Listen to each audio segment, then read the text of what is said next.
مسلمانوں کی دھاک ان کے اوپر بیٹھ گئی تھی، جو مسلمان پہلے کام کر چکے ہوئے تھے ان کی وجہ سے، جس کی وجہ سے ان کا مورال بھی ڈاؤن ہو گیا اور وہ آدھے راستے سے بھی واپس چلے گئے تھے۔ تو انشاءاللہ جہاں ہم جنگوں کا پڑھیں گے وہاں پر ہم ان ڈیٹیل غزوہ تبوک کو بھی پڑھیں گے۔ تو تمام منافقین کو پکا یقین تھا کہ اللہ کے نبی صلی اللہ علیہ وسلم اور صحابہ کرام واپس نہیں آئیں گے، تو اسی وجہ سے وہ کہتے تھے کہ ہم کیوں ساتھ میں جائیں، اور کیوں ہم جو ہیں اپنی جانیں بھی قربان کریں، اپنی فصلوں کا، اپنے مال کا، اپنی جان کا، ہر چیز کا نقصان کریں۔ اور جس وقت اللہ کے نبی صلی اللہ علیہ وسلم اور تمام صحابہ کرام فتح یاب ہو کر وہاں سے واپس آئے تو اب منافقین کو تو پڑ گئی مصیبت، اور صحیح اچھی بھلی مصیبت پڑ گئی کہ یہ کیا ہو گیا، اتنی بڑی جنگ یہ لوگ جیت کر آ گئے۔ اور یہاں پر آج ہم پھر ڈسکس کر لیتے ہیں، پھر ریفریش کر لیتے ہیں نبی پاک صلی اللہ علیہ وسلم کا طریقہ۔ اللہ کے نبی صلی اللہ علیہ وسلم جب مدینہ کو دور سے دیکھ لیتے تھے تو اپنی اونٹنی کو یا جس بھی سواری پر نبی پاک صلی اللہ علیہ وسلم سوار ہوتے تھے اس سواری کو تیز تیز بھگانا شروع کر دیتے تھے۔ مدینہ سے اس قدر محبت تھی نبی پاک صلی اللہ علیہ وسلم کو، اور جب نبی پاک صلی اللہ علیہ وسلم مدینہ کے بالکل انٹر ہونے کے پاس ہوتے تھے تو وہاں پر اللہ کے نبی صلی اللہ علیہ وسلم تمام صحابہ کرام کو اور خود جاتے تھے مسجد میں، اور سب سے پہلے 2 رکعت نماز نفل ادا کیا کرتے تھے، اور اس کے بعد جو ہی انٹر ہونے سے تھوڑا سا کچھ میل دور ہوتے تھے تو کچھ لوگوں کو مدینہ پہلے سے ہی بھجوا دیا جاتا تھا، اور اس کی وجہ کیا ہوتی تھی کہ لوگ جا کر اعلان کر دیں کہ جو لوگ جنگ پر گئے ہوئے ہیں وہ سب واپس آ گئے ہیں۔ تو لوگ جاتے تھے، اعلان کرتے تھے، پھر اتنی دیر میں یہ لوگ مسجد میں 2 رکعت نماز نفل پڑھتے تھے، اور اس کے بعد پھر اللہ کے نبی صلی اللہ علیہ وسلم تمام لوگوں کو ان کے گھروں پر جانے کی اجازت دیتے تھے۔ اس کی وجہ کیا تھی؟ اس کی سب سے بڑی وجہ یہ تھی کہ جس وقت یہ مرد جنگوں پر جاتے تھے تو اس وقت جو پیچھے عورتیں ہوتی تھیں، ظاہر شوہر تو ہوتا نہیں تھا، تو وہ اپنی زیب و زینت وغیرہ سب کچھ ختم کر دیتی تھیں، زیب و زینت نہیں کرتی تھی، اپنے آپ کو تیار نہیں کرتی تھی، اور کوئی بھی جو ہے وہ ایسا کام نہیں کرتی تھی، کیونکہ ہم سب جانتے ہیں کہ ماشاءاللہ سے ان لوگوں کو سمجھا دیا گیا تھا وہ اپنی ساری زیب و زینت اپنے شوہروں کے لیے رکھتی تھی۔ تو اللہ کے نبی صلی اللہ علیہ وسلم کتنا زیادہ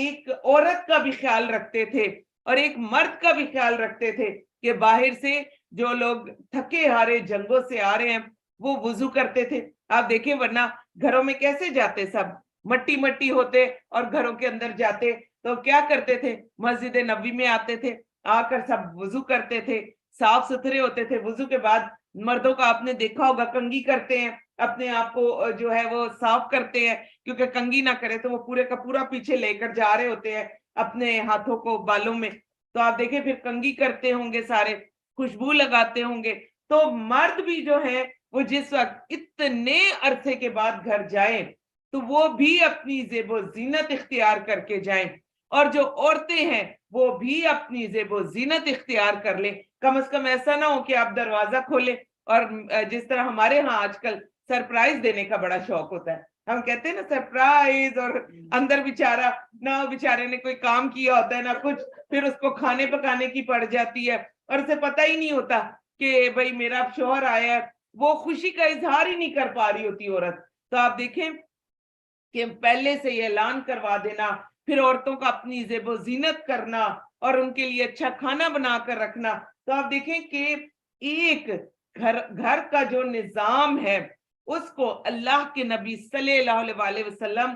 کتنا زیادہ پسند کرتے تھے، اور آپس میں پیار محبت اور یہ ساری چیزوں کے لیے بھی نبی پاک صلی اللہ علیہ وسلم نے کتنے پیارے پیارے طریقے کیے۔ ورنہ آپ دیکھیں ہم جب کسی سفر سے بھی آ رہے ہوتے ہیں اور جو ہی آپ لوگ جس طرح ہم لوگ پشاور میں ہیں تو پشاور جو ہی قریب آ رہا ہوتا ہے ہمارے دل مچلنا شروع ہو جاتے، کب آئے گا گھر، کب آئے گا گھر۔ ہم جگہ جگہ دیکھنا شروع کر دیتے ہیں، اچھا ابھی 10 منٹ ہے، ابھی 15 منٹ ہے، ابھی 20 منٹ، اور کیسے دوڑتے ہیں ہم گھروں کی طرف، ہم جس حالت میں بھی ہوں۔ لیکن آپ نبی پاک صلی اللہ علیہ وسلم کو دیکھیے کہ کتنا زبردست ہمارے لیے یہ رکھا، اور دیکھیں میاں بیوی میں پھر اس طرح محبت بھی پیدا ہوتی ہے ایک دوسرے کے لیے۔ بیوی اپنا کھانا تیار کر کے، خوب آرائش اور زیبائش کر کے اپنے شوہر کے لیے تیار، اور شوہر اپنے آپ کو تیار کر کے مسجد نبوی میں نفل پڑھ کر وہ اپنی بیوی کے لیے تیار۔ تو یہ اتنا پیارا نظام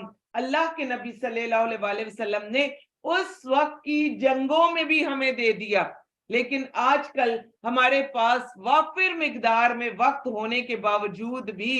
ہمارے دلوں کے اندر آپس میں زوج کے لیے وہ محبتیں رہی نہیں ہیں، اور اس کی سب سے بڑی وجہ کیا ہے؟ ہمارا بہت سارا وقت جو ہے وہ ارد گرد کے فضول کاموں میں نکل جاتا ہے، اور اپنے شوہر کے لیے تیار ہونا یہ تو ہم سمجھتے ہیں ٹائم کا ضیاع کرنا ہے۔ ہم ہمیشہ یہی سمجھتے ہیں کہ یہ وقت کا ضیاع ہے، باہر نکلتے ہوئے ہم خوب اچھی طرح سے تیار ہوں گے، لیکن اپنے شوہر کے لیے تیار ہونے کے لیے ہمیں لگتا ہے کہ اس وقت میں بہت سارے دوسرے کام جو ہیں وہ کر سکتی ہوں۔ تو یہاں پر سب سے پہلے آج کے پارے میں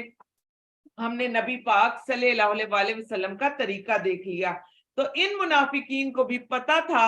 کہ اللہ کے نبی صلی اللہ علیہ وسلم ایسے ہی مدینہ میں اپنے گھر میں نہیں جائیں گے۔ اللہ کے نبی صلی اللہ علیہ وسلم جب آئیں گے تو آ کر اللہ کے نبی صلی اللہ علیہ وسلم مسجد نبوی میں نوافل ادا کریں گے۔ تو یہ تمام منافقین فوراً، کچھ منافقین، کچھ پکے اور سچے مسلمان، یہ سب جو تھے یہ فوراً مسجد نبوی پہنچ گئے، اور وہاں پر نبی پاک صلی اللہ علیہ وسلم سے معذرتیں کرنے لگ گئے۔ تو اب ہم دیکھتے ہیں کہ انہوں نے کیا کہا اور کیا معذرتیں کی۔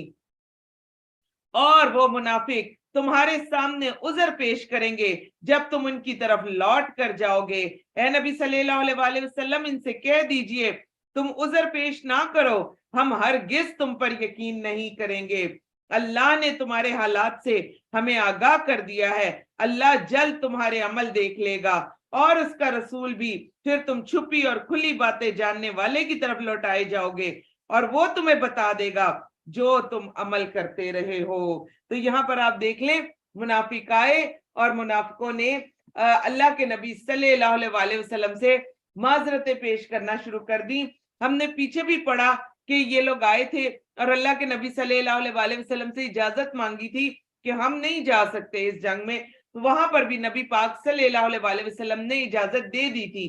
ابھی بھی جب انہوں نے معذرتیں پیش کی تو اللہ کے نبی صلی اللہ علیہ وسلم نے انہیں معاف کر دیا، لیکن اللہ سبحانہ و تعالیٰ نے فرما دیا کہ اے نبی صلی اللہ علیہ وسلم آپ انہیں معاف بھی کر دے تو اللہ انہیں معاف نہیں کرے گا، اور جلد ہی اللہ ان کو ان کے کیے کی سزا بھی دے گا۔ اسی طرح جس وقت ہم اللہ سبحانہ و تعالیٰ کے لیے کوئی کام شروع کرتے ہیں اور اس کام کو ہم بیچ میں چھوڑ دیں تو معذرتیں پیش کرنے سے بہتر ہے کہ اللہ سبحانہ و تعالیٰ سے ہم توبہ استغفار کریں، کیونکہ اللہ سبحانہ و تعالیٰ نے نبی پاک صلی اللہ علیہ وسلم کو بہت ہی زبردست دل دیا تھا، بہت نرم دل دیا تھا، اور وہ اپنے دل کی نرمی کی وجہ سے سب کو معاف کر دیتے تھے۔ لیکن اللہ سبحانہ و تعالیٰ ان کے دلوں کے اندر چھپی ہوئی منافقت کو جانتے تھے، اس لیے اللہ سبحانہ و تعالیٰ نے بتا دیا کہ اگر تم معاف بھی کر دو گے تو بھی میں ان کو معاف نہیں کروں گا۔ اور یہ معذرتیں بھی کیوں دے رہے تھے؟ اس لیے کہ کہیں نبی پاک صلی اللہ علیہ وسلم کی نظر میں یہ وفادار بن جائے اور اللہ کے نبی صلی اللہ علیہ وسلم واپس ان کے ساتھ اسی طرح کا سلوک کرے جیسے کہ یہ پہلے نبی پاک صلی اللہ علیہ وسلم کی محفل میں ہوتے تھے، اور پہلے یہ نبی پاک صلی اللہ علیہ وسلم کی نظروں کے سامنے ہوتے تھے۔ تو یہ نہیں چاہتے تھے کہ یہ کسی طرح سے بھی پیچھے رہے، تو یہ صرف وفاداری کی وجہ سے اپنی زبانوں تاکہ تم ان سے درگزر کرو، چنانچہ تم ان سے درگزر ہی کرو، پورے کا پورا درگزر کرنے کو کہہ دیا گیا۔ اور ہم نے پیچھے بھی دیکھ لیا کہ اللہ سبحانہ و تعالیٰ نے فرما دیا تھا کہ آج کے بعد یہ تمہارے ساتھ کسی بھی جنگ میں نہیں جائیں گے۔ اللہ سبحانہ و تعالیٰ نے بتا دیا تھا کہ نہ یہ جنگ میں جائیں گے، یہ اس دفعہ پیچھے بیٹھے رہ گئے تو یہ ہمیشہ پیچھے ہی بیٹھے رہنے والوں میں ہو جائیں گے۔ بعض دفعہ ایسا ہوتا ہے کہ اللہ سبحانہ و تعالیٰ ہمیں بہت بڑا کام کرنے کی اپرچونٹی دیتے ہیں، اور اس میں کیا ہوتا ہے کہ اللہ سبحانہ و تعالیٰ چاہتے ہیں کہ یہ کام میرا بندہ کر لے تو اس کے درجات میں اس قدر بلند کر دوں کہ یہ واقعی ہی بخشے ہوئے لوگوں میں شامل ہو جائے۔ کیونکہ آپ دیکھیں ہم روزانہ دعا مانگتے ہیں، اور ہم سب جانتے ہیں کہ دعا کے بارے میں نبی پاک صلی اللہ علیہ وسلم نے فرما دیا ہے کہ دعا کبھی بھی رد نہیں ہوتی۔ اگر دنیا میں قبول نہ ہو جائے تو کم از کم آخرت میں اس کا صلہ جو ہے وہ ہمیں ضرور ملتا ہے، اور دنیا میں کوئی نہ کوئی مصیبت دور ہو جاتی ہے۔ تو آپ اور میں ہم سب روزانہ دعائیں مانگ رہے ہیں کہ یا اللہ جی ہمیں بخش دیں، ہماری نسلوں کو بخش دیں، اور ہمارے خاندان والوں کو بخش دیں۔ تو آپ کا کیا خیال ہے کہ اللہ سبحانہ و تعالیٰ ہماری اس دعا کو رد کر دیں گے؟ ہرگز نہیں۔ پھر کیا ہوتا ہے، اللہ سبحانہ و تعالیٰ ہمیں کوئی بڑا موقع دیتے ہیں، اور ہم اپنی سستی کی وجہ سے شیطان ہم پر غالب آتا ہے، اور شیطان ہمیں کیا کرتا ہے، ڈرانا شروع ہو جاتا ہے۔ شیطان کہتا ہے نہ نہ نہ، اتنا بڑا کام نہ لے لینا اپنے سر پر، پھر کیا کرو گی، اور پھر گھر کو کیسے دیکھو گی، اور بچوں کو کیسے دیکھو گی۔ حالانکہ اللہ سبحانہ و تعالیٰ نے خود فرما دیا کہ میں کسی پر بھی اس کی استطاعت سے زیادہ تو بوجھ ڈالتا ہی نہیں۔ یہ اللہ سبحانہ و تعالیٰ خود فرما دیتے ہیں۔ تو آپ یہ دیکھیے کہ ان کے ساتھ بھی ایسے ہی ہوا کہ یہ پھر چاہتے تھے کہ اللہ سبحانہ و تعالیٰ کی محفل میں، نبی پاک صلی اللہ علیہ وسلم کی محفل میں یہ اسی طرح ہو جائیں، اور آگے جہاں کہیں پر بھی نبی پاک صلی اللہ علیہ وسلم جائیں یہ بھی جنگوں میں جائیں، اور یہ وہاں سے خوب مال غنیمت لے کر لوٹے۔ لیکن اللہ سبحانہ و تعالیٰ نے پھر ان کا نکلنا ہی بند کر دیا۔ تو کیا کہا جا رہا ہے یہاں پر بھی؟ یہی کہا کہ تمہارے لیے اللہ کی قسمیں کھائیں گے جب تم ان کی طرف پلٹو گے، تاکہ تم ان سے درگزر کرو، چنانچہ تم ان سے درگزر ہی کرو، بلا شبہ وہ ناپاک ہے اور ان کا ٹھکانہ جہنم ہے۔ ان کاموں کے بدلے جو وہ کماتے رہے، وہ تمہارے لیے قسمیں کھائیں گے تاکہ تم ان سے راضی ہو جاؤ۔ سو اگر تم ان سے راضی ہو بھی جاؤ تو اللہ ان لوگوں سے راضی نہیں ہوتا جو نافرمان ہیں۔ اللہ اکبر، اللہ اکبر۔ یا میرے پیارے اللہ جی ہم سے کبھی بھی ناراض نہ ہونا میرے اللہ جی، اور یا اللہ جی ہمیں نیکی کے کام جہاں جہاں ملے ہمیں اس کو کرنے کی توفیق عطا فرما دینا، آمین یا رب العالمین۔ دیہاتی کفر اور منافقت میں زیادہ سخت ہیں، اور اس امر کے بھی زیادہ لائق ہیں کہ وہ ان احکام کو نہ جان پائیں جو اللہ نے اپنے رسول پر نازل کیے، اور اللہ خوب جاننے والا اور بہت حکمت والا ہے۔ کچھ دیہاتی اس کو تاوان سمجھتے ہیں جو وہ اللہ کی راہ میں خرچ کرتے ہیں، وہ تمہارے خلاف زمانے کی گردشوں کا انتظار کرتے ہیں، مگر منحوس گردش انہی کے خلاف ہے، اور اللہ خوب سننے والا اور خوب جاننے والا ہے۔ اب یہاں پر دیہاتیوں کی دو جو ہے وہ قسمیں بتائی جا رہی ہیں۔ دیہاتی کون ہوتے ہیں؟ وہ تمام لوگ جو شہروں سے دور ہوتے ہیں۔ آج کل تو خیر معاملہ ہی کچھ اور ہے، اس دور کی یہ بات ہو رہی ہے۔ آج کل تو آپ دیکھیں کہ کون سی ایسی جگہ ہے جہاں پر نیٹ موجود نہیں ہے، جہاں ٹی وی موجود نہیں ہے، جہاں پر جو ہے وہ اگر ہم چھوٹی سے چھوٹی بات کریں تو ایزی پیسہ تک موجود ہے، ہر طرح کی سہولت جو ہے وہ آپ کو مل رہی ہے۔ ایک وقت تھا کہ جس وقت یہ لوگ شہروں سے دور تھے، دین ان تک پہنچتا نہیں تھا، اور اس کے علاوہ بھی اگر آپ دیکھیں کہ جو گاؤں وغیرہ کے لوگ ہوتے ہیں ان کے کام اور ان کے ساری چیزیں اتنی زیادہ ایسے سخت ہوتا ہے، ان کا ماحول اتنا سخت ہوتا ہے، وہی سختی ان کی طبیعت کے اندر آ جاتی ہے۔ تو آج اللہ سبحانہ و تعالیٰ نے ان کے بارے میں بھی بتا دیا، اور کچھ دیہاتیوں کے بارے میں بتایا کہ جب اللہ کے راستے میں خرچ کرنے کے لیے کہا جاتا ہے تو وہ اس کو کیا سمجھتے ہیں؟ وہ سمجھتے ہیں چلو جی اب تو ہمارے اوپر مصیبت ہی پڑ گئی۔ تو اللہ سبحانہ و تعالیٰ کے راستے میں اگر ہم کچھ بھی خرچ کریں تو دعا کریں کہ اللہ سبحانہ و تعالیٰ اس کو قبول فرما لے، اور کبھی بھی ہمارے دلوں میں یہ تنگی نہ آئے۔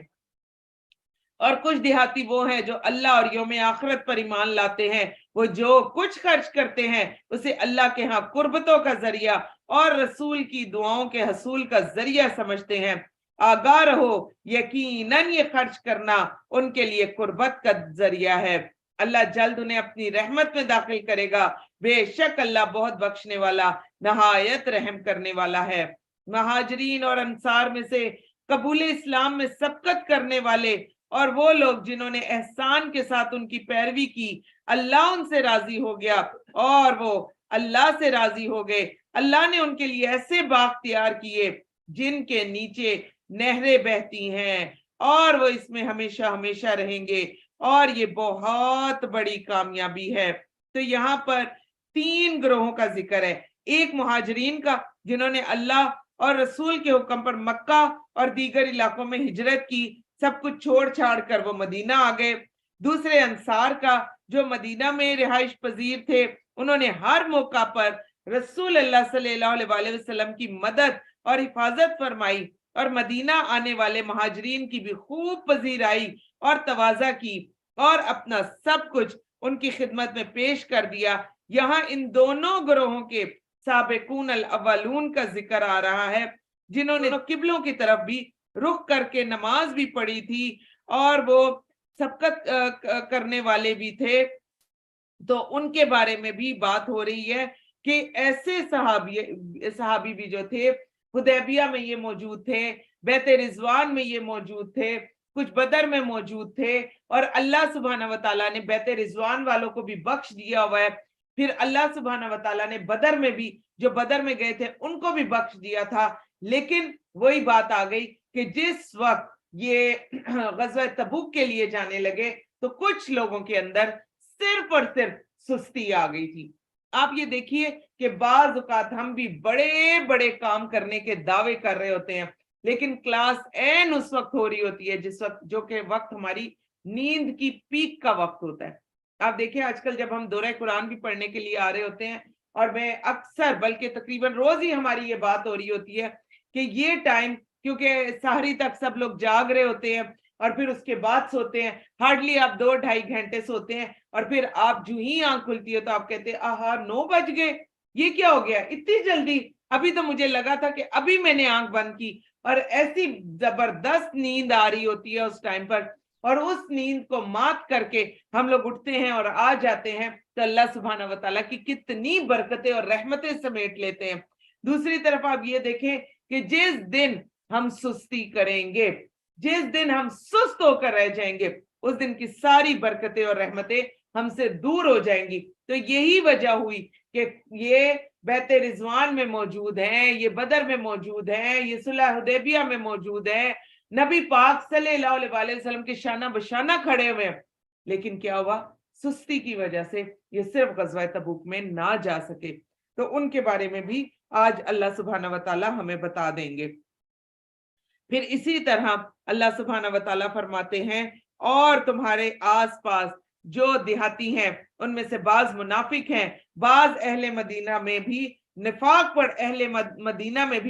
پر اڑے ہوئے ہیں۔ اے نبی صلی اللہ علیہ وسلم، آپ انہیں جانتے نہیں، ہم انہیں جانتے ہیں۔ دیکھیں ہم کسی کے دلوں کا حال کیا جانتے ہیں، اور نبی پاک صلی اللہ علیہ وسلم بھی کسی کے دل کا حال نہیں جانتے تھے، اللہ سبحانہ وتعالیٰ ان کے دل کا حال جانتے تھے، اور ہم جلد انہیں دوہری سزا دیں گے، پھر وہ بڑے عذاب کی طرف لوٹائے جائیں گے۔ اور کچھ دیگر لوگ ہیں جنہوں نے اپنے گناہوں کا اقرار کیا، انہوں نے ملا جلا عمل کیا، ایک اچھا دوسرا برا، امید ہے کہ اللہ ان کی توبہ قبول فرمائے گا، یقیناً اللہ بہت بخشنے والا نہایت رحم کرنے والا ہے۔ اے نبی صلی اللہ علیہ وسلم، ان کے مالوں میں سے صدقہ لیجئے تاکہ آپ اس کے ذریعے سے انہیں پاک کر دیں، ان کا تزکیہ کریں اور ان کے لیے پھر دعا بھی کریں۔ تو جب بھی کوئی سستی کی وجہ سے کوئی کام رہ جائے تو فوراً صدقہ کریں، فوراً خیرات کریں، اور جس دن سستی زیادہ غالب آئے اس دن فوراً سب سے پہلے صدقہ اور خیرات کر دیا کریں کہ اللہ سبحانہ وتعالیٰ اس سستی کو، اس تکلیف کو ہم سے دور فرما دیں اور اپنے دین کا کام اچھے طریقے سے ہمیں کرنے کی توفیق عطا فرما دیں۔ کیا انہیں معلوم نہیں کہ بے شک اللہ ہی اپنے بندوں کی توبہ قبول فرماتا ہے اور وہی صدقات لیتا ہے، اور یہ کہ بلا شبہ اللہ ہی بہت توبہ قبول کرنے والا اور نہایت رحم کرنے والا ہے۔ اے نبی صلی اللہ علیہ وسلم کہہ دیجئے تم عمل کرو پھر اللہ تمہارے عمل کو عنقریب دیکھے گا اور اس کا رسول اور مومنین بھی، اور تم جلد اس کی طرف لوٹائے جاؤ گے جو چھپی اور کھلی باتیں جاننے والا ہے، پھر وہ تمہیں بتائے گا کہ جو کچھ تم کرتے رہے ہو۔ اور کچھ دوسرے لوگ ہیں جن کا معاملہ اللہ کے حکم آنے تک مؤخر کر دیا گیا ہے، یا تو اللہ انہیں سزا دے گا یا ان کی توبہ قبول کر لے گا، اللہ خوب جاننے والا خوب حکمت والا ہے۔ تو غزوہ تبوک میں پیچھے رہنے والے 3 گروہ تھے، ایک تو منافق تھے، دوسرے وہ جو بلا عذر پیچھے رہ گئے، اور یہ 2 قسم کے لوگ تھے جو مخلص مسلمان تھے، انہوں نے اپنی غلطی کا اعتراف کر لیا۔ ایک گروہ اس میں حضرت ابو لبابہ اور ان کے ساتھ 6 افراد کا تھا۔ جب اللہ کے نبی صلی اللہ علیہ وسلم تبوک سے واپس آئے تھے تو حضرت ابو لبابہ اور ان کے 6 ساتھیوں نے خود سے اپنے آپ کو مسجد نبوی کے ستونوں سے باندھ لیا تھا۔ مسجد نبوی جو گئے ہوئے اور جو دیکھتے ہیں، ٹی وی میں بھی دیکھتے ہیں، آپ دیکھیں مسجد نبوی میں کتنے ستون ہیں، بہت زیادہ ستون ہے، اور آپ دیکھیے کہ اس وقت بھی ستون تھے۔ تو انہوں نے خود سے اپنے آپ کو یہ جو سزا تھی وہ دے دی، انہوں نے اپنے آپ کو مسجد نبوی کے ستونوں سے باندھ لیا، اور انہوں نے کہا کہ رسول اللہ صلی اللہ علیہ وسلم جب تک ان کو نہیں کھولیں گے اپنے دست مبارک سے تو اس وقت تک یہ نہ اپنے گھروں کو جائیں گے، نہ یہ کچھ کھائیں گے پیئیں گے، اور یہ مسجد نبوی کے ستونوں سے ہی بندے رہیں گے۔ اللہ کے نبی صلی اللہ علیہ وسلم جب تبوک سے واپس آئے، انہیں پتہ چل گیا کہ اب نبی پاک صلی اللہ علیہ وسلم 2 رکعت نماز نفل پڑھنے کے لیے آئیں گے مسجد میں، اور نبی پاک صلی اللہ علیہ وسلم جب ان کے قریب سے گزرے، ان کو ستونوں کے ساتھ بندھا ہوا دیکھا تو پوچھا یہ کون ہے؟ انہیں بتایا گیا کہ یہ سفر تبوک میں پیچھے رہ جانے والے ہیں، اور اللہ کے نبی صلی اللہ علیہ وسلم سے فرمایا کہ ان کی معذرت قبول فرمائیں اور انہیں اپنے دستے مبارک سے کھول دیں تاکہ یہ اپنے گھروں کو جا سکیں یا یہ کچھ کھا پی سکے۔ تو اللہ کے نبی صلی اللہ علیہ وسلم نے صاف الفاظ میں کہہ دیا تھا کہ میں ان کو ہرگز نہیں کھولوں گا تب تک کہ جب تک اللہ سبحانہ وتعالی ان کے لیے کوئی فیصلہ نہ کر دے اور اللہ سبحانہ وتعالی ان کو معاف نہ کر دے۔ تو پھر یہ آیت نازل ہو گئی کہ اللہ سبحانہ وتعالی نے فرمایا کہ اللہ سبحانہ وتعالی بتا رہے ہیں کہ کچھ اور دوسرے بھی ہیں جن کا کام اللہ کے حکم پر موقوف ہے، چاہے ان کو عذاب دے اور چاہے ان کو معاف کر دے۔ تو اس آیت کے نزول کے بعد رسول اللہ صلی اللہ علیہ وسلم نے ان کو کھول دیا۔ انہوں نے قبول توبہ کی خوشی میں اپنا سارا مال لا کر آپ صلی اللہ علیہ وسلم کی خدمت میں بطور صدقہ پیش کر دیا، جسے آپ صلی اللہ علیہ وسلم نے لینے سے انکار کر دیا۔ لیکن پھر آگے ہی آیت آ گئی کہ جس میں اللہ کے نبی صلی اللہ علیہ وسلم سے ان کا صدقہ لینے کے لیے کہا گیا، تو پھر اللہ کے نبی صلی اللہ علیہ وسلم نے ان کا مال بھی لیا اور ان کا صدقہ بھی قبول کیا، اور ان کا مال لے کر اس کو آگے صدقہ بھی کر دیا۔ تو وجہ کیا تھی کہ یہ مخلص تھے، اور پھر 2 اور باقی اور جو مخلص مسلمانوں کا گروہ تھا جنہوں نے اپنے آپ کو ستونوں سے نہیں باندھا۔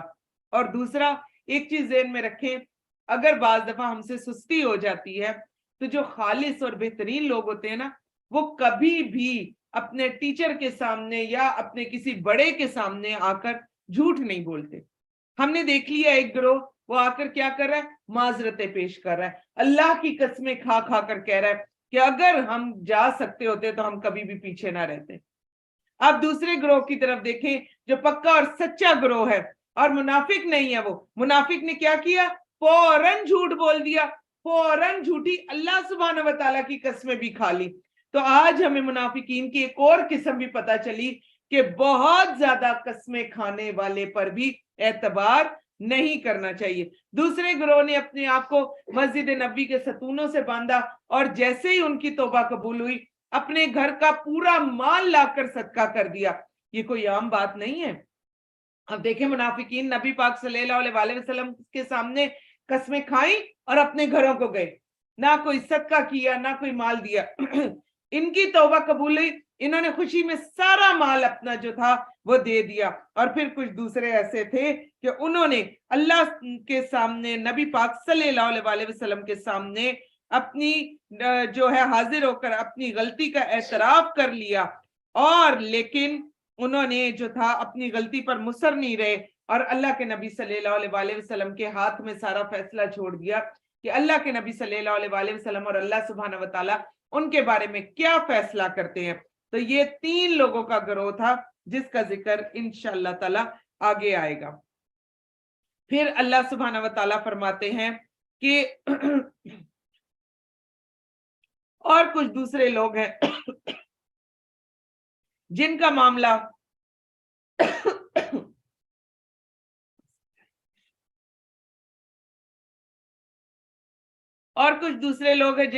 اللہ کا حکم آنے تک مؤخر کر دیا گیا.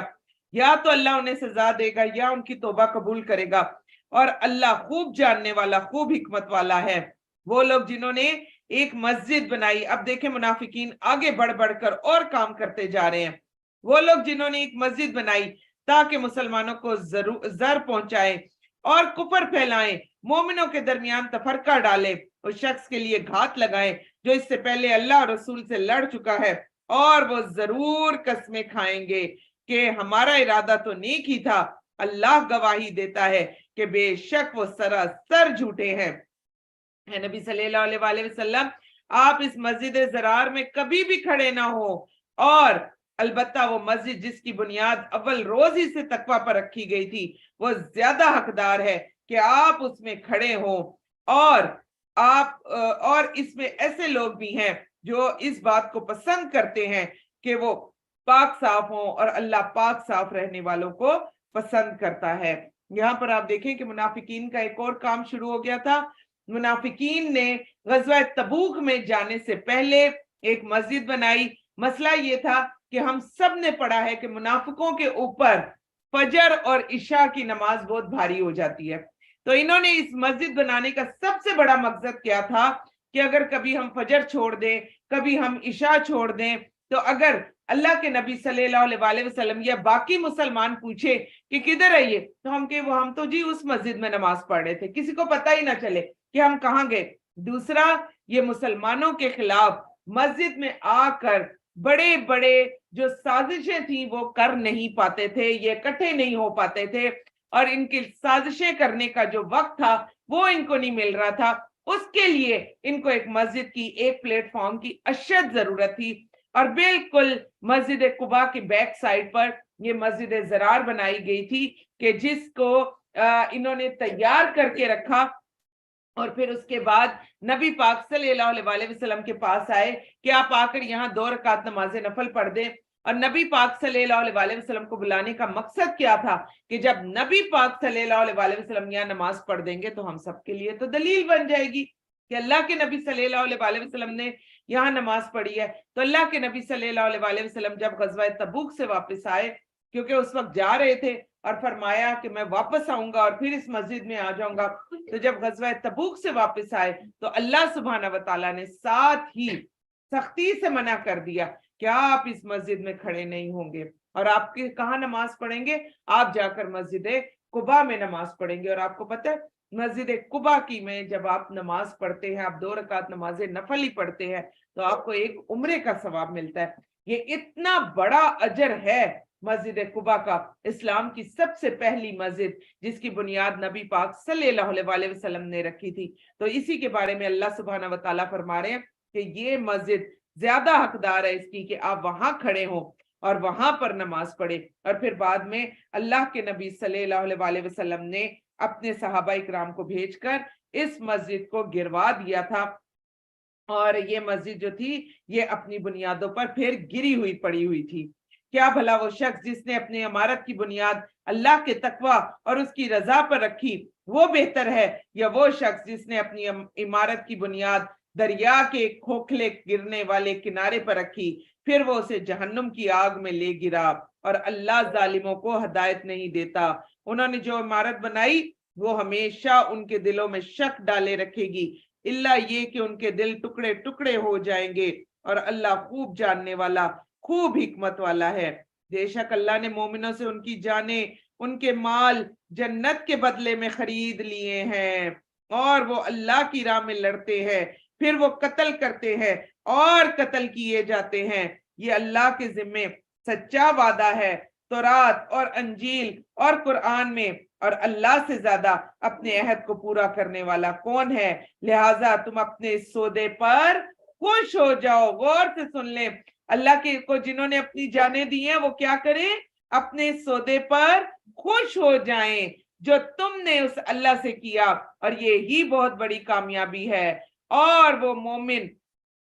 توبہ کرنے والے، عبادت کرنے والے، حمد کرنے والے، روزہ رکھنے والے، رکوع کرنے والے، سجدہ کرنے والے، نیکی کا حکم کرنے والے، برائی سے روکنے والے، اللہ کی حدوں کی حفاظت کرنے والے، اور اے نبی صلی اللہ علیہ وسلم مومنوں کو خوشخبری سنا دیجئے۔ یا اللہ جی یہ جتنی بھی صفات آپ نے دی ہیں، یا اللہ جی ان تمام صفات کو ہمارے اندر بھی ڈال دے میرے اللہ، اور یا اللہ ان تمام صفات پر عمل کرنے میں ہم سب کی مدد فرما دے میرے اللہ جی۔ یا اللہ جی آپ کی مدد کے بغیر تو ہم بالکل کوئی کام کر ہی نہیں سکتے، اور مومنوں کو خوشخبری سنا دیجئے۔ یا اللہ جی ہمیں بھی مومنوں میں شامل فرما دے، آمین۔ نبی اور ایمان والوں کے لائق نہیں کہ وہ مشرکوں کے لیے بخشش کی دعا کریں، خواہ وہ ان کے قریبی رشتہ دار ہی کیوں نہ ہو۔ غور سے سن لیں، اور ان کے متعلق یہ واضح ہو جانے کے بعد کہ بلا شبہ وہ دوزخی ہی ہیں۔ تو اس آیت کا شان نزول یہ ہے، جیسے میں نے آپ کو کل بھی بتایا تھا کہ اللہ کے نبی صلی اللہ علیہ وسلم اپنے چچا ابو طالب کے لیے بہت دعا کیا کرتے تھے، بہت محبت بھی تھی ان سے، اور آپ جانتے ہیں کہ ابو طالب کی وجہ سے ہی اللہ کے نبی صلی اللہ علیہ وسلم جو تھے ان کو دین میں آگے بہت دین کو پروان چڑھانے کا بڑا موقع ملا، اور ابو طالب کی وفات کے بعد اور حضرت خدیجہ رضی اللہ عنہا کی وفات کے بعد اللہ کے نبی صلی اللہ علیہ وسلم نے جتنی تکالیف اٹھائی ان کے ہوتے ہوئے، وہ ایک طرح کی پروٹیکشن تھے، ایک سایہ تھے نبی پاک صلی اللہ علیہ وسلم کے سر پر۔ تو آپ دیکھیے کہ ہر وقت نبی پاک صلی اللہ علیہ وسلم ان کے لیے دعا کیا کرتے تھے۔ یہاں پر آ کر اللہ سبحانہ و تعالیٰ نے بالکل بین کر دیا۔ پیچھے بھی آیت آ گئی کہ 70 مرتبہ جو ہے وہ آپ استغفار پڑھیں، اللہ ان کے لیے استغفار کو قبول نہیں کرے گا۔ اور یہاں پر آ کر دیکھیں اللہ سبحانہ و تعالیٰ آہستہ آہستہ اپنی آیتیں لاتا ہے۔ یہاں پر آ کر مکمل طور پر مشرکین کے لیے دعا کرنا بند کر دیا۔ جب تک غیر مسلم زندہ ہوگا ہم کس کے لیے دعا کریں گے کہ یا اللہ جی اس کو ایمان کی دولت سے سرفراز کر دے، اور یا اللہ جی یہ ایمان لے آئے، اور یا اللہ جی یہ اپنے ایمان میں اتنا بڑھے کہ یہ ہمارے لیے بہترین صدقہ جاریہ بن جائے، اور جس وقت غیر مسلم کی فوت ہو جائے وہ، تو پھر اس کے بعد آپ اللہم اغفر لہ کی بھی دعا نہیں کر سکتے، کیونکہ یہاں پر دیکھیں ہمارے لیے بین لگا دیا گیا کہ مشرکوں کے لیے دعا کرنا ہمیں منع کر دیا گیا، ہم ان کے لیے بالکل بھی دعا نہیں کر سکتے۔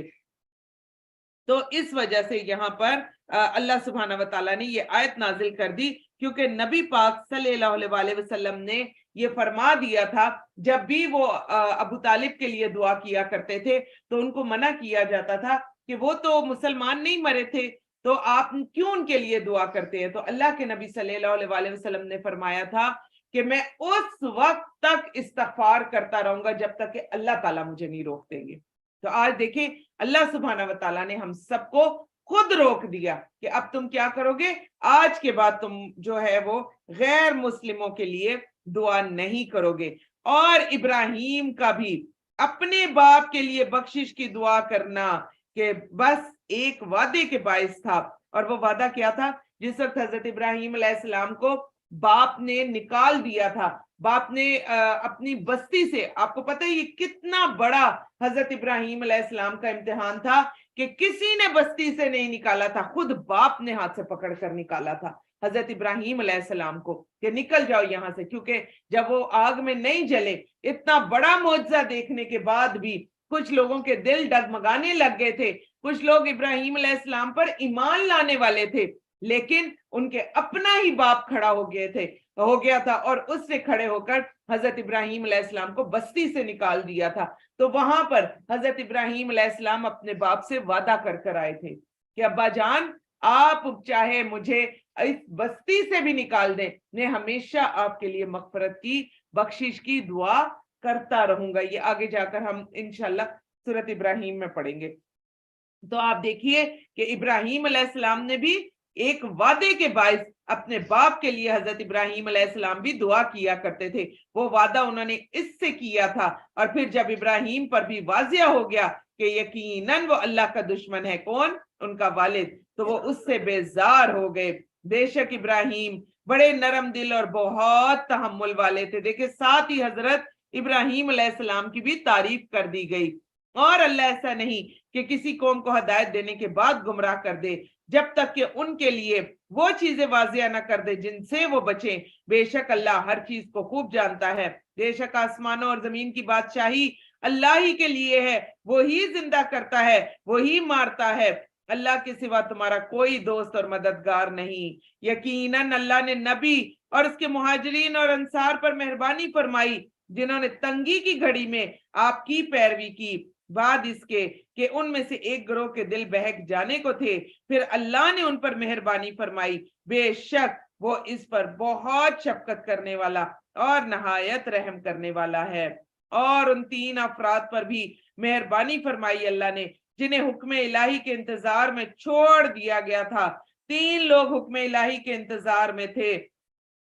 حتیٰ کہ جب زمین فراخی کے باوجود ان پر تنگ ہو گئی، ان کی جانیں بھی ان پر تنگ ہو گئی، تو انہوں نے سمجھا کہ اللہ کے غضب سے خود ان کے سوا ان کے لیے کوئی جائے پناہ نہیں، پھر اللہ نے ان پر مہربانی کی تاکہ وہ توبہ کرے، اور بے شک اللہ بہت زیادہ توبہ قبول کرنے والا اور نہایت رحم کرنے والا ہے۔ تو یہ انہی باقی 3، میں نے ابھی آپ کو بتایا نا 3 گروہ بن گئے تھے، تو یہ تیسرے گروہ کی طرف جو ہے وہ اشارہ کیا جا رہا ہے جن کا معاملہ بالکل مؤخر اور ملتوی کر دیا تھا، اور 50 دن کے بعد ان کی توبہ قبول ہوئی تھی۔ دیکھیں صرف اور صرف سستی تھی، صرف اور صرف ایک سستی کی وجہ سے 50 دن ان لوگوں نے جس طرح سے گزارے تھے، یہ جانتے ہیں اور اللہ سبحانہ و تعالیٰ جانتے ہیں۔ ابھی اللہ سبحانہ و تعالیٰ کیا کہتے ہیں، زمین اپنی فراخی کے باوجود اتنی کھلی تھی زمین، اور ان کے اوپر زمین تنگ ہو گئی تھی، اور ان کی 50 دن کے بعد توبہ قبول ہوئی۔ یہ 3 صحابہ تھے، کعب بن مالک، مرارہ بن ربیعہ اور ہلال بن امیہ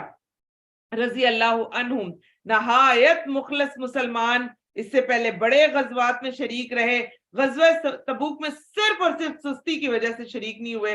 بعد میں انہیں اپنی غلطی کا احساس ہوا تو سوچا کہ ایک غلطی پیچھے رہنے کی تو ہو ہی گئی ہے، لیکن اب منافقین کی طرح رسول اللہ صلی اللہ علیہ وآلہ وسلم کی خدمت میں جھوٹا عذر پیش کرنے کی وہ غلطی نہیں کریں گے۔ چنانچہ تینوں اکٹھے ہوئے، اللہ کے نبی صلی اللہ علیہ وآلہ وسلم کی خدمت میں حاضر ہوئے، جھوٹ نہیں بولا، سچ سچ بتا دیا کہ ہم صرف اور صرف سستی کی وجہ سے پیچھے ہو گئے تھے، اور اپنی آپ کو سزا کے لیے ان تینوں نے پیش کر دیا۔ نبی پاک صلی اللہ علیہ وآلہ وسلم نے ان کا معاملہ اللہ سبحانہ و تعالیٰ کے سپرد کر دیا، اور جب تک کوئی حکم آئے گا، تاہم اس دوران میں صحابہ اکرام کو ان تینوں افراد سے تعلق قائم رکھنے، حتیٰ تک کہ بات چیت کرنے سے بھی روک دیا گیا تھا۔ 40 راتوں کے بعد انہیں حکم دیا گیا تھا کہ وہ اپنی بیویوں سے بھی دور ہو جائے، چنانچہ بیویوں سے بھی جدائی عمل میں آ گئی۔ مزید 10 دن گزرے تو توبہ قبول کر لی گئی، اور یہ آیت جو ہے وہ اسی طرف جو ہے وہ اشارہ کرتی ہے۔ تو آپ دیکھیے کہ ان کے لیے زمین تنگ کیوں ہو گئی تھی۔ یہ آتے تھے مسجد نبوی میں، آتے تھے، آ کر وہاں بیٹھتے تھے، اور یہ باقی صحابہ کے ساتھ بات چیت کرنے کی پوری کوشش کرتے تھے، لیکن صحابہ ان کی طرف دیکھتے بھی نہیں تھے، نہ دیکھتے تھے، نہ بات کرتے تھے، نہ ان کی بات کا جواب دیتے تھے۔ حتیٰ تک کہ ان کے بارے میں آتا ہے کہ ایک مرتبہ یہ آدھی رات کو دیوار پھیلان کر اپنے چچا کے بیٹے کے گھر گئے اور کہا کہ خدارا تھوڑی دیر کے لیے مجھ سے بات کر لو، اللہ کے نبی صلی اللہ علیہ وآلہ وسلم سے ہماری بخشش کے لیے جو ہے وہ بات کر لو۔ تو گھر میں یہ دیوار پھیلان کر انٹر ہوئے، تو وہ ان صحابی نے ان کی طرف دیکھا بھی نہیں، اور بات بھی نہیں کی. آپ اور میں دیکھیں ہم کتنی خیانتیں کر لیتے ہیں, جیسے اللہ سبحانہ و تعالیٰ ہمیں دیکھ ہی نہیں رہے. اللہ کے نبی صلی اللہ علیہ وسلم نے منع کیا کہ نہیں ان کے ساتھ بات چیت کرنی, اگلے جواب بھی نہیں دیتے ہوتے تھے. حالانکہ آپ اس بات کو اس چیز پر لے کہ آپ کا ایسا دوست کہ جس کے بغیر آپ کا گزارا ہی نہ ہوتا ہو. ہوتے ہیں نا ایسے دوست, آپ اپنے دل کی بھی ہر بات انہیں بتا رہے ہوتے ہیں اور وہ آپ کے بہترین ساتھی ہوتے ہیں, اور ایسے بہترین ساتھی کو اچانک آپ کے اوپر بین لگ جائے کہ اس کے ساتھ بات چیت نہیں کرنی, ہم کیا کریں گے؟ والدین اگر منع بھی کرتے ہیں نا کہ فلاں لڑکے سے بات نہیں کرنی اپنے بیٹوں کو, یا فلاں لڑکی سے بات نہیں کرنی, تو بچیاں کیا کر رہی ہوتی ہیں؟ چھپ چھپ کے ٹیکسٹ ہو رہے ہوتے ہیں, چھپ چھپ کے سب کچھ ہو رہا ہوتا ہے, کسی کی بات نہیں سن رہے ہوتے. یہاں نبی پاک صلی اللہ علیہ وسلم نے منع فرمایا, صحابہ نے بالکل ان تینوں سے بات کرنا چھوڑ دی. یہ نماز پڑھنے بھی آتے تھے, ان کی طرف دیکھتا بھی کوئی نہیں تھا, کیونکہ جب تک اللہ کا فیصلہ نہ آئے. اور 40 دنوں کے بعد, کیونکہ بیویاں گھروں میں ساتھ تھیں, ان کو آخری 10 دن تو بالکل اکیلا کر دیا گیا. اب آپ اور میں اپنی طرف آ جائیں, ہماری توبہ کا کیا حال ہے؟ تھوڑا سا ذرا سوچیں نا, کہاں ہے ہماری توبہ؟ بس کلاس میں ہم بیٹھ جاتے ہیں, ہم 10 لوگوں کے بیچ میں ہم بیٹھتے ہیں, ہماری آنکھوں سے آنسو بھی جاری ہو جاتے ہیں, ہم جو ہے توبہ بھی کرتے ہیں, یہاں پر اکٹھے بیٹھ کر ہم اللہ سبحانہ و تعالیٰ سے دعائیں بھی کرتے ہیں. کیا گھر جا کر بھی میرے دل ویسے ہی لرزتا ہے؟ کیا گھر جا کر بھی ہم اسی طرح سے دعا کرتے ہیں جیسے ہم یہاں کر رہے ہیں؟ کیا گھر جا کر بھی ہم اسی طرح سے توبہ کرتے ہیں جیسے ہم یہاں کر رہے ہیں؟ تو آج اللہ سبحانہ و تعالیٰ نے توبہ قبول ہونے کی ایک اور شرط بھی بتا دی. اور کیسے؟ کہ علیحدہ ہو جاؤ, ایک طرف ہو جاؤ, زیادہ باتوں سے دور ہو جاؤ, اور کیا کرو؟ ایک سائڈ پر ہو کر اللہ سبحانہ و تعالیٰ کو چپ کے پکارو, اللہ سبحانہ و تعالیٰ سے بات کرو, اللہ سبحانہ و تعالیٰ سے معافی مانگو, قرآن کھولو, اللہ سبحانہ و تعالیٰ کی باتیں سنو, اور کھول کر اللہ جب اس قرآن پاک کو پڑھ لو تو جتنا حصہ پڑھو اس کا وسیلہ بناتے ہوئے اللہ سبحانہ و تعالیٰ سے اپنے تمام گناہوں پر توبہ کرو اور معافی مانگو, اور آئندہ نہ کرنے کے لیے بھی اللہ سبحانہ و تعالیٰ کے ساتھ عہد کرنا بہت زیادہ ضروری ہے. پھر یہاں پر ایک اور چیز ہم دیکھ لیتے ہیں, جس وقت یہ آیتیں آئیں اس وقت آدھی رات کا ٹائم تھا, اور اللہ کے نبی صلی اللہ علیہ وسلم حضرت ام سلمہ رضی اللہ عنہا کے گھر پر تھے. اب آپ یہ دیکھیں کہ نبی پاک صلی اللہ علیہ وسلم اپنی ازواج کے آرام کا بھی کتنا خیال رکھتے تھے. حضرت عائشہ رضی اللہ عنہا کے بارے میں آپ نے سنا کہ اللہ کے نبی صلی اللہ علیہ وسلم کمرے سے نکلے تو حدیث میں اتنے زبردست الفاظ ہیں کہ بہت آرام سے اٹھے, نہایت آرام سے جوتا پہنا, نہایت آرام سے دروازہ کھولا, آرام سے دروازہ بند کیا کہ کہیں حضرت عائشہ رضی اللہ عنہا جو ہے وہ اٹھ نہ جائے. ہم کتنا خیال رکھتے ہیں اپنے زوج کا؟ بعض دفعہ تو آپ دیکھیں ایسے دھڑ کر کے دروازہ کھولتے ہیں کہ وہ بیچارہ جو دوسرا سویا ہوتا ہے وہ دل لے کر اٹھ کر بیٹھ جاتا ہے, وہ کہتا ہے او ہو یہ کیا کیا آپ نے, میرا تو دل اتنی بری طرح دھڑک رہا ہے. تو آگے سے ہمیں کیا سنایا جاتا ہے؟ بس بہت ہو گیا نا, بہت زیادہ ہی سو لیا, اب بس اٹھ جاؤ اٹھ جاؤ, حالانکہ پتہ بھی نہیں ہوتا کہ بیچاری ابھی سوئی ہے یہ تھوڑی دیر پہلے. تو آپ یہ دیکھیں ہمارا اپنے زوج کے بارے میں کیا جو ہے وہ طریقہ ہے. نبی پاک صلی اللہ علیہ وسلم کی طرف آئے, کتنا پیار کرتے تھے. اور اب آج حضرت ام سلمہ کی طرف, حضرت ام سلمہ رضی اللہ عنہا کو سب سے پہلے یہ آیتیں سنائی گئیں, اور انہوں نے جب یہ آیتیں سنی انہوں نے کہا یا رسول اللہ صلی اللہ علیہ وسلم, خوش ہو گئے نا. سب لوگ ان 3 لوگوں کے لیے بڑے پریشان تھے, بیچ میں رہنے والے اور وہیں ان کے بیچ میں کام کرنے والے, ایک سستی آ گئی تھی نا. تو حضرت ام سلمہ رضی اللہ عنہا اتنا خوش ہوئی, کہا یا رسول اللہ صلی اللہ علیہ وسلم اس وقت صحابہ کو بلائیں اور انہیں بتائیں کہ ان تینوں کی جو ہے وہ اللہ تعالیٰ نے توبہ قبول کر لی, ان تینوں کی مغفرت ہو گئی. اللہ کے نبی صلی اللہ علیہ وسلم نے فرمایا اے ام سلمہ اگر اس وقت آواز لگائی گئی تو تمہارا سارا گھر صحابہ اکرام سے بھر جائے گا اور پھر تم آرام نہیں کر سکو گی, اس لیے ہم یہ بات فجر کے وقت بتائیں گے. دیکھیں کتنی بڑی بات ہے, اپنی بیوی کا کتنا خیال رکھا کہ ابھی تم کیا کرو ام سلمہ, تم آرام کرو رضی اللہ عنہا, تم آرام کرو, اور پھر صبح فجر میں, ویسے بھی تو فجر میں سب لوگ آئیں گے مسجد نبوی میں, تو پھر فجر میں ان کے بارے میں بتائیں گے. تو پھر دوسری طرف آپ دیکھیں کہ کتنے حریص تھے صحابہ ان تینوں کے لیے کتنا زیادہ پریشان تھے صحابہ کہ جو ہی یہ آیتیں سنی تو حضرت ابو بکر صدیق اور حضرت عمر رضی اللہ عنہ تیزی سے دوڑ لگا دی، حضرت ابو بکر صدیق نے اور حضرت عمر رضی اللہ عنہ نے، کہ ایک دوسرے سے آگے بڑھیں اور جا کر اپنے بھائیوں کو بتائیں، اپنے ساتھیوں کو بتائیں کہ آپ کی توبہ قبول ہو گئی۔ حضرت عمر رضی اللہ عنہ جو تھے ذرا زیادہ سٹرونگ تھے، وہ ذرا دوڑ کر تیزی سے آگے نکل گئے۔ حضرت ابو بکر صدیق رضی اللہ عنہ نے بڑا مزے کا کام کیا، وہ پاس ہی پہاڑ کی چھوٹی سی چوٹی تھی، وہ اس کے اوپر چڑھ گئے اور وہیں کھڑے ہو کر انہوں نے یہ آیتیں پڑھنا شروع کر دی کہ عمر رضی اللہ عنہ کے ان کے گھر تک پہنچنے سے پہلے میں بتا دوں گا کہ توبہ قبول ہو گئی ہے۔ یہ کتنی بڑی بات ہے۔ ہم کب قرآن پاک کی آیتوں کے لیے یا کسی کی توبہ کے لیے یا کسی کو اچھا بتانے کے لیے ہم کب حریص ہوتے ہیں، چاہے وہ ہمارا کتنا پکا اور سچا ساتھی ہی کیوں نہ ہو۔ تو اللہ سبحانہ وتعالیٰ سے دعا کرے کہ اللہ سبحانہ وتعالیٰ ہم سب کو بھی حکمت عطا فرما دے، اور اللہ سبحانہ وتعالیٰ ہم سب کو بھی ایک دوسرے کے لیے دل میں ہمارے محبتیں پیدا کر دیں، اور یا اللہ جی وہ محبتیں واپس لوٹ آئیں، وہ محبت، وہ پیار یا اللہ جی جو ایک وقت میں ہم سب کا ایک دوسرے کے لیے ہوتا تھا۔ ایک وقت ہوتا تھا کہ ہم سب اپنی کزنز کے لیے کتنا حریص ہوتے تھے، ایک وقت ہوتا تھا کہ ہم اپنی کزنز وغیرہ کے ساتھ بیٹھتے نہیں تھے، کچھ عرصہ دیکھتے نہیں تھے۔ فون کی سہولت یہ زیادہ پرانی بات نہیں ہے،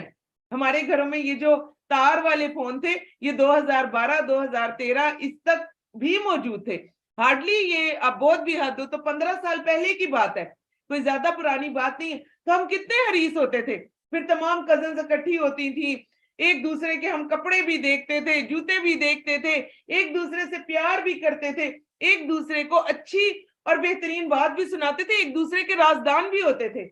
آپ دیکھیں یہ تمام چیزیں اب ہماری نسل کے اندر ختم ہو گئی ہیں،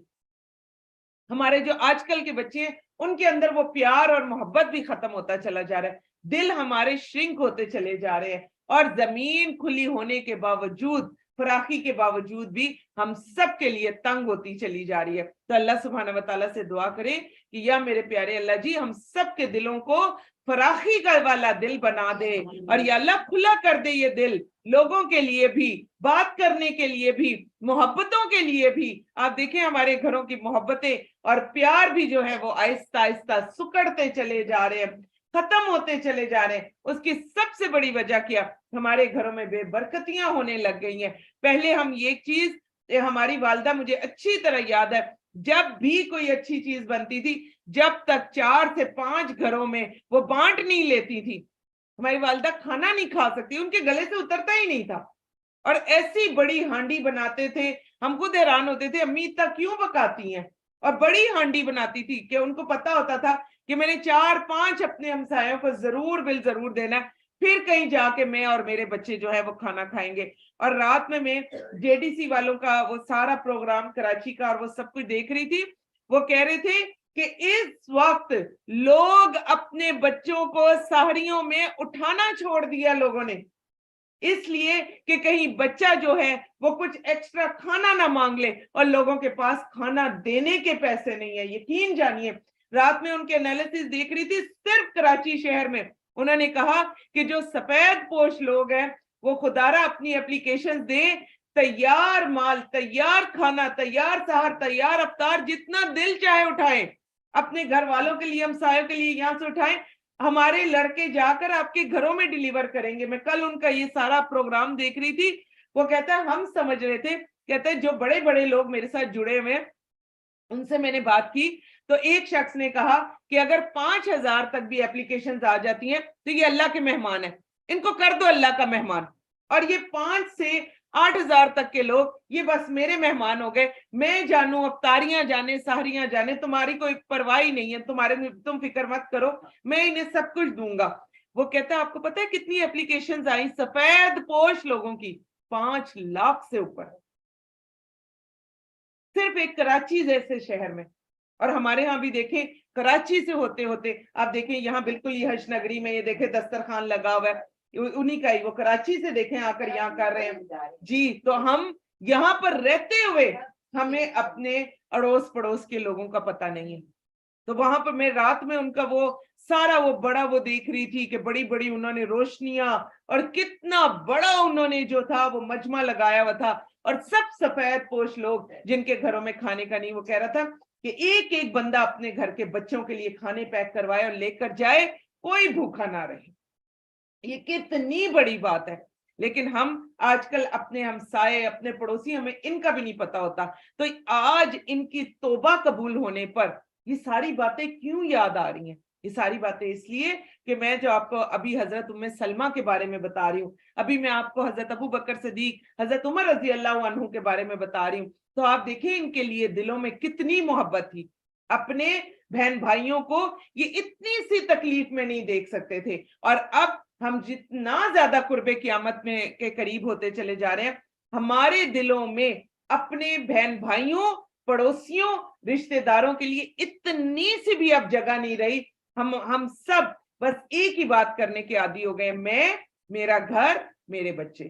باقی سب اپنا اپنا جانے، میرا ان کے ساتھ کوئی تعلق نہیں ہے. تو اللہ سبحانہ و تعالیٰ سے دعا کریں کہ ہمارے دلوں میں اپنے رشتوں کے لیے بھی فراخی آ جائے، اور ہم بھی اپنے تمام ساتھیوں کی توبہ کے لیے حریص ہو جائیں.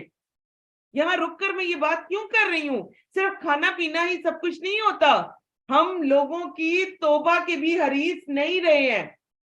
ہمارے دل لوگوں کے لیے دکھتے ہی نہیں ہیں. اگر کوئی ہماری گلی میں 10 دن تک ڈی جے لگا کے ڈانس کر رہا ہے تو ہم جا کر اتنا بھی نہیں کہتے